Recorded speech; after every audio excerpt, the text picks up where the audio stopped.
Hi there, I'm Rob Jennings from the Dyscalculia Network. And tonight I'm delighted to have Karen McGuigan, the founder and author of the Maths for Life program, and also is well known as the Maths Mum. Welcome, Karen. Thank you for inviting me. Tonight we're going to talk about maths anxiety. We have a number of questions that I'm going to be posing Karen, and I'm looking forward to hearing what she has to say. So the first question is, have you personally or any of your children suffered from maths anxiety? So it might not surprise you, given that my alter ego is the Maths Mum, to realise that I'm actually a maths geek. And no, I have not personally suffered from maths anxiety. And indeed, I've got three boys who I would say none of them suffer from maths anxiety, but I think that's largely due to the influence of their parentage.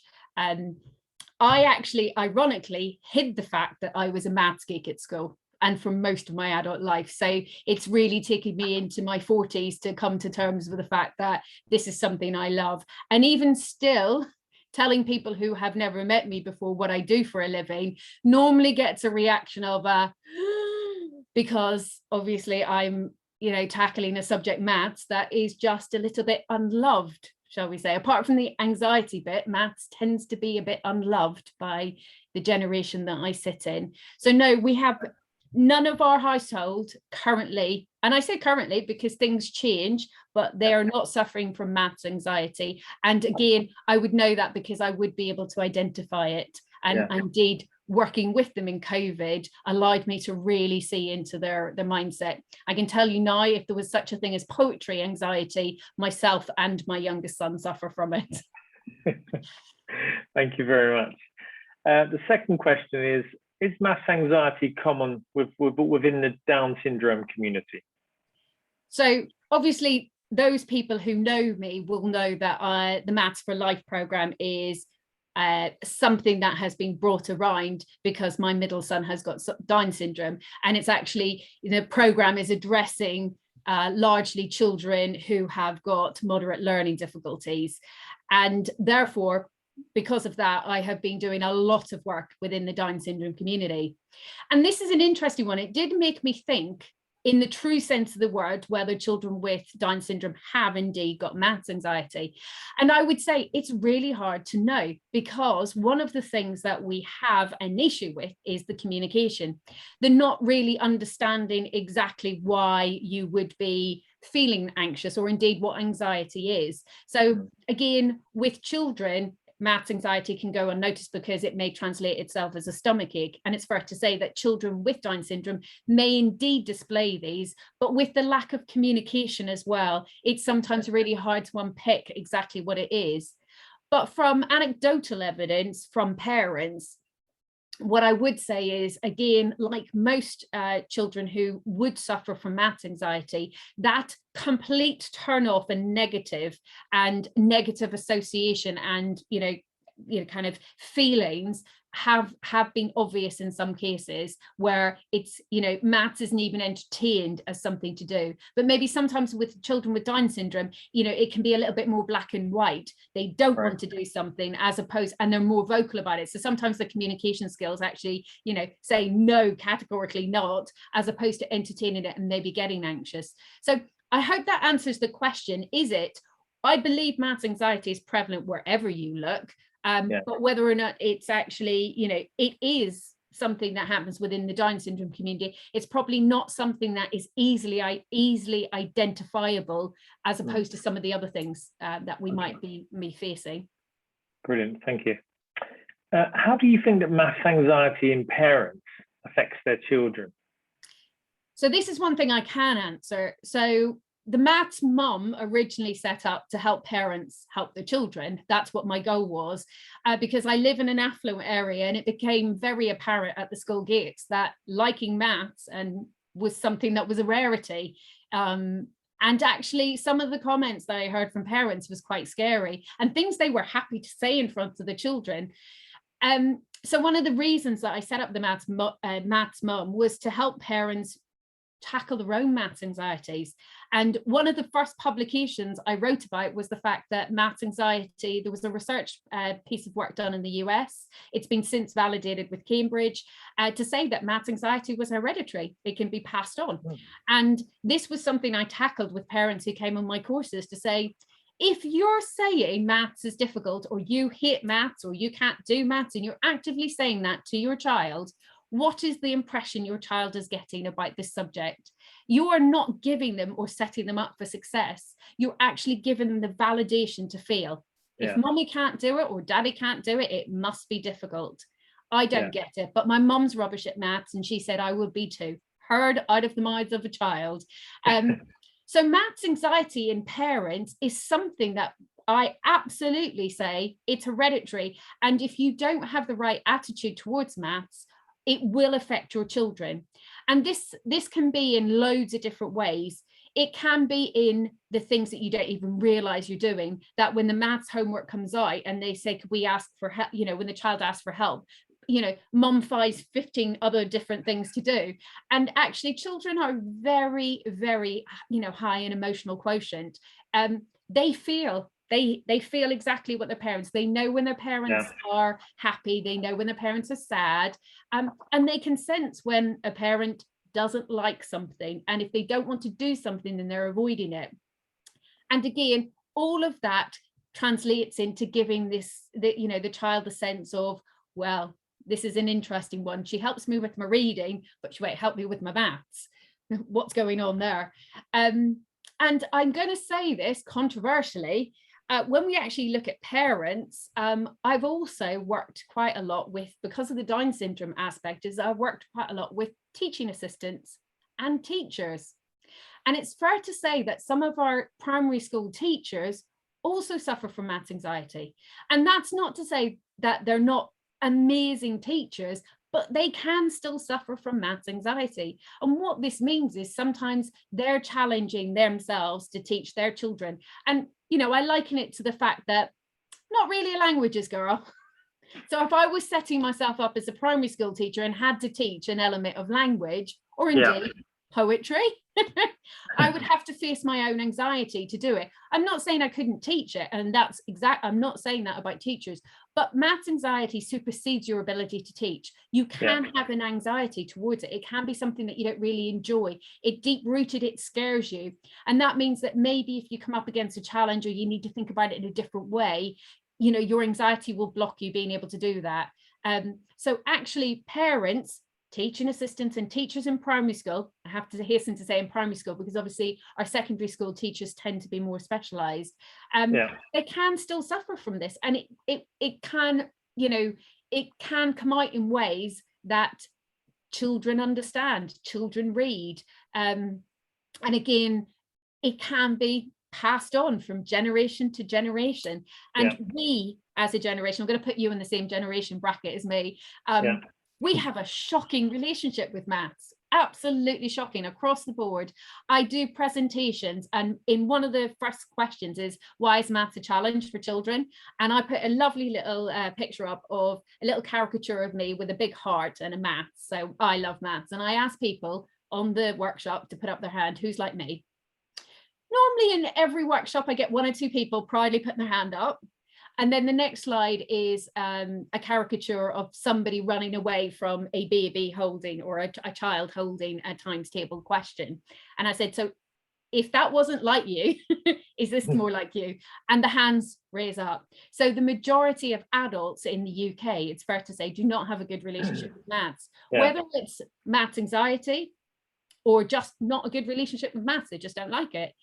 It actually has an impact. So it doesn't have to be a diagnosed maths anxiety to have an impact. It can just be a general aversion to it. But maths anxiety is really real in parents.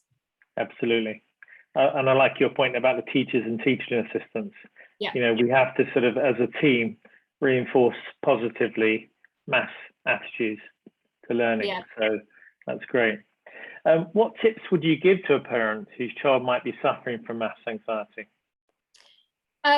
First, acknowledge that it's completely real. and identify that it may not be manifesting itself in anything that looks like maths related. So they may indeed be really good at maths. Maths anxiety doesn't necessarily equate to not being good at maths. It might well be that, you know, they're learning by methodology and right, but they don't really get it, and they understand that they don't get it, but they're hiding it. So it's really difficult for parents. But once you identify that maybe the anxiety is being caused by maths, it's about taking a step back and realizing, what am I doing to impact this? What is the school doing to impact this? What is happening? What is the maths at the moment?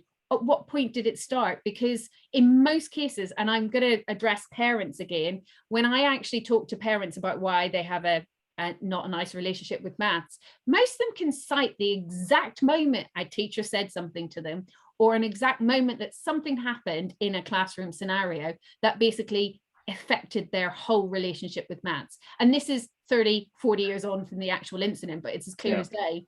So we need to understand, what is it that's happening in our children's lives that has caused this? Does it go back 2 years ago to the fact that they missed 2 weeks off because they were ill with chickenpox? And in that 2 weeks, they covered something really important in maths that they never got a chance to really understand. And as a result of that, the building blocks on top have always been wobbly.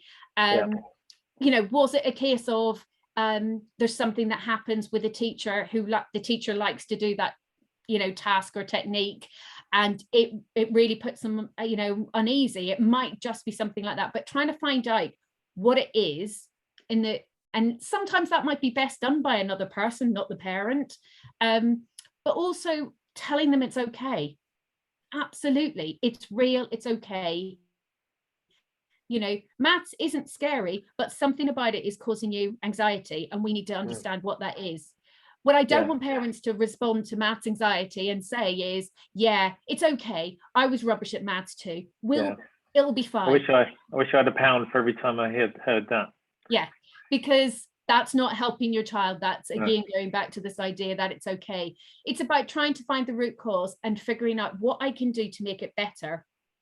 It might be simply that, and there is something about maths and the way the curriculum is set up, that it's all in year. And I've recently said to a 14-year-old who was struggling, when she did some work, and then I was doing the analysis, I said, you need to go back to year 4 maths. And she was like, not going to do that. And I was like, why? And she was like, no.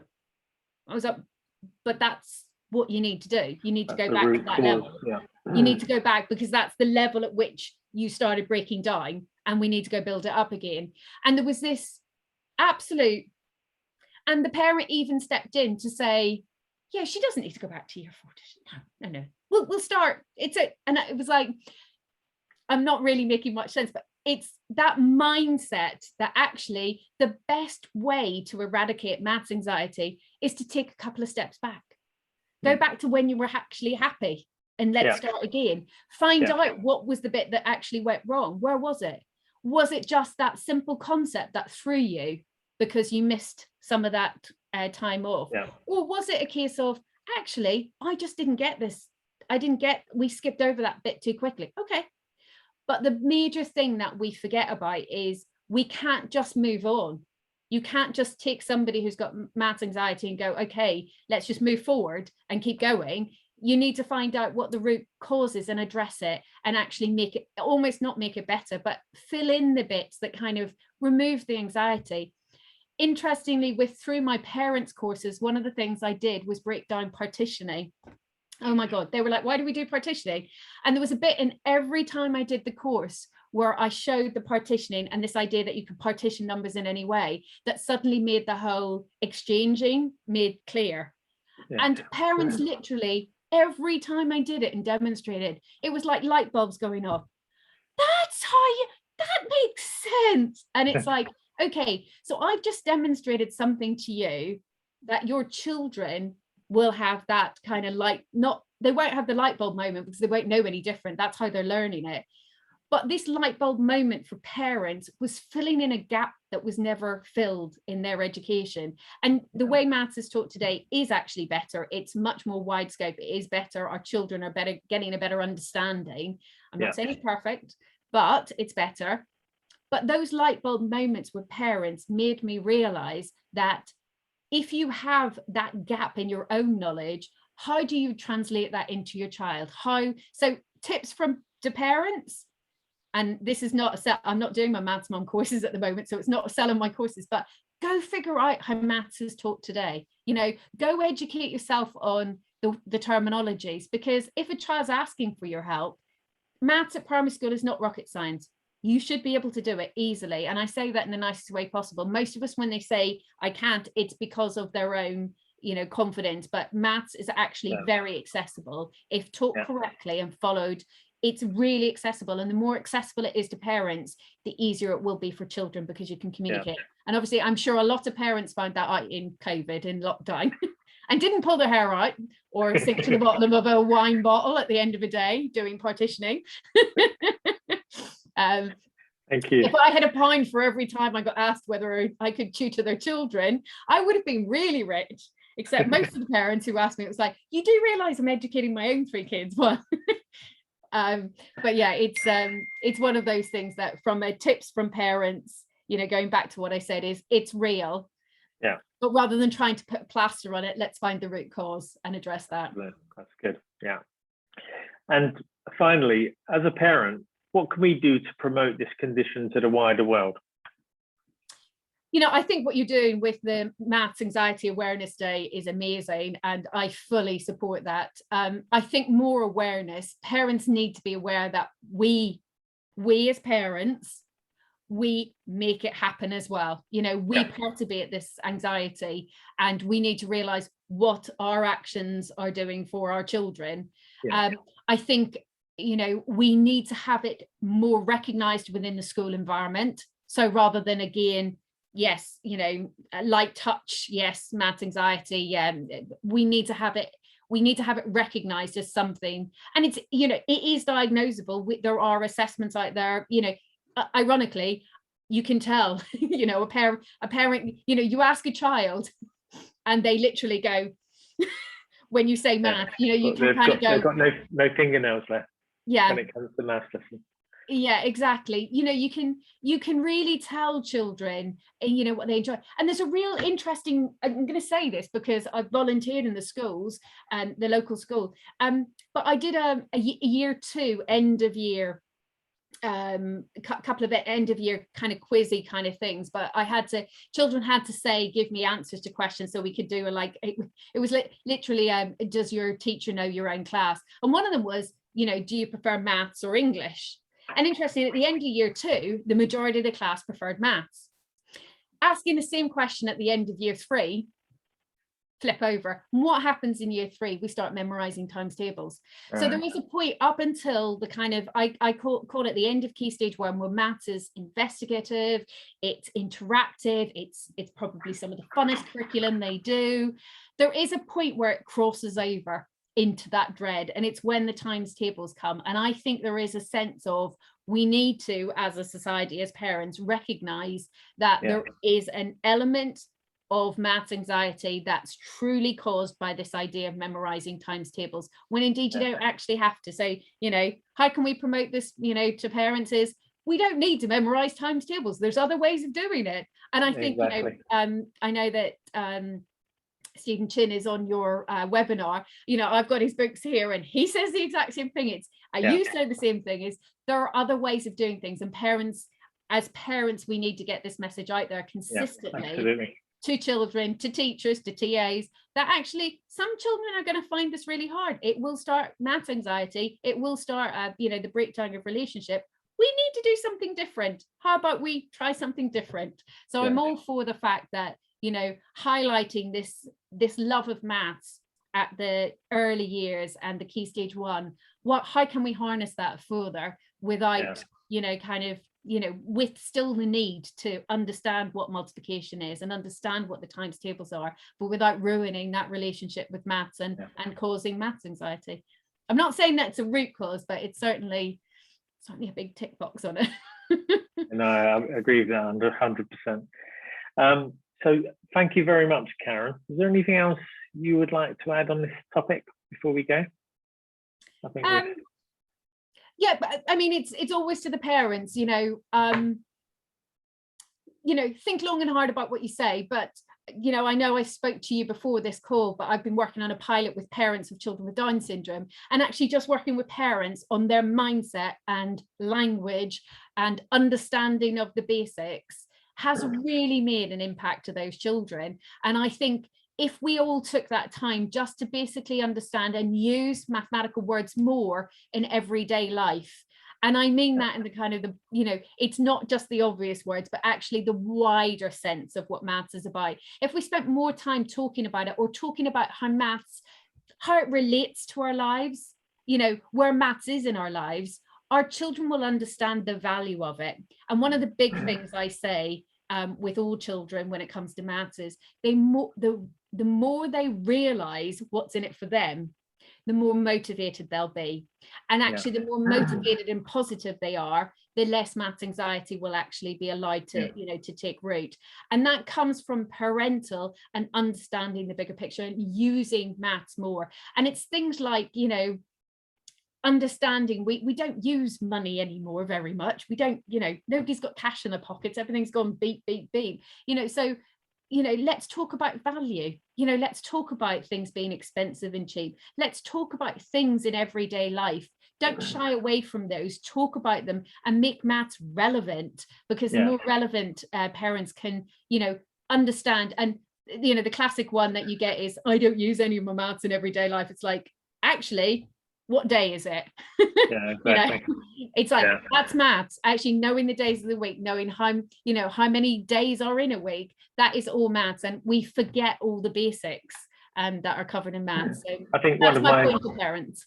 I think one of my most successful lessons talking about relevancy to maths in everyday life is Kat taught me how to use Kit Kat to teach fractions, and that was so successful.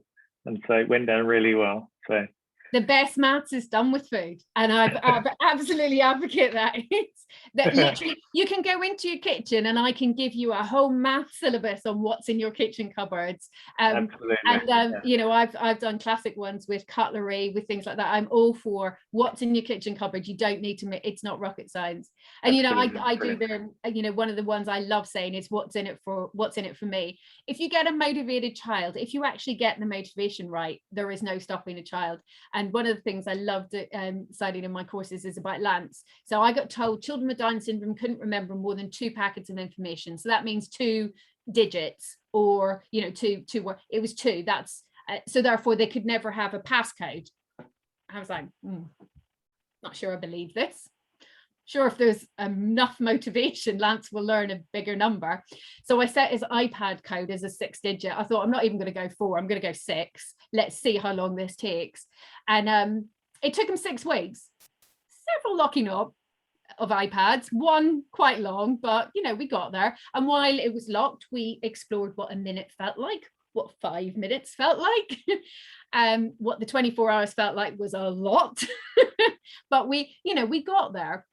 And it wasn't just muscle memory, because at times I realized that it was his fat fingers that was making a double digit. And he realized he was making the error because of his fingers rather than not knowing the code. So sometimes he'd say, you do it. And I said, well, you tell me it, I'll put it in. So he was able to tell me it as well. 6 weeks, he mastered the art of a 6-digit code. Brilliant. And you think I also wasn't stupid. Now that he goes to hospital appointments, when they say to me, can I just confirm his name? I look at him and say, what's your name? And he says, Lance. Oh, Lord. And then they said, can we just check his date of birth? And I go, Lance, can you tell them your iPad code? Because actually, if you can relate something that's motivated for them into something that's beneficial for life, you actually get progress. And interestingly, he's now started to cotton on that his iPad code is actually his date of birth. And he started remembering that his birthday and the month, and he knows that those are connected. He hasn't quite worked out the last 2 digits as being a year yet. We're still working on that. But like that, it's, this belief that once you actually tap into what is motivating them. So things like computer games, people always diss the idea, oh, my son's always on Minecraft. It's like, oh my God, let's talk about Minecraft and the maths in Minecraft. You forget that my son today's been on the PC. He's been designing a warship. And I kind of go, I'll let him do that. That's quite educational. And, he's positioning, he's doing, it's all kind of that don't underestimate Spatial what awareness, yeah. life brings, that maths element. But the more that you can relate that into the bits that kind of, you know, if that's making you anxious, let's find a way to actually remove that anxiousness. Let's give a motivation. And there's always ways in which to learn things differently. So there is the standard, obviously, way that we know and love, but there's always a way to learn it differently, to tap into that motivation of a child. Brilliant. To look at different ways of doing it. So when you find out what's in it for them, you have a motivated child. Fantastic. Thank you very much, Karen, for tonight and for answering our questions so brilliantly. So thank you very much. My pleasure, Rob. Thank you so much. Bye.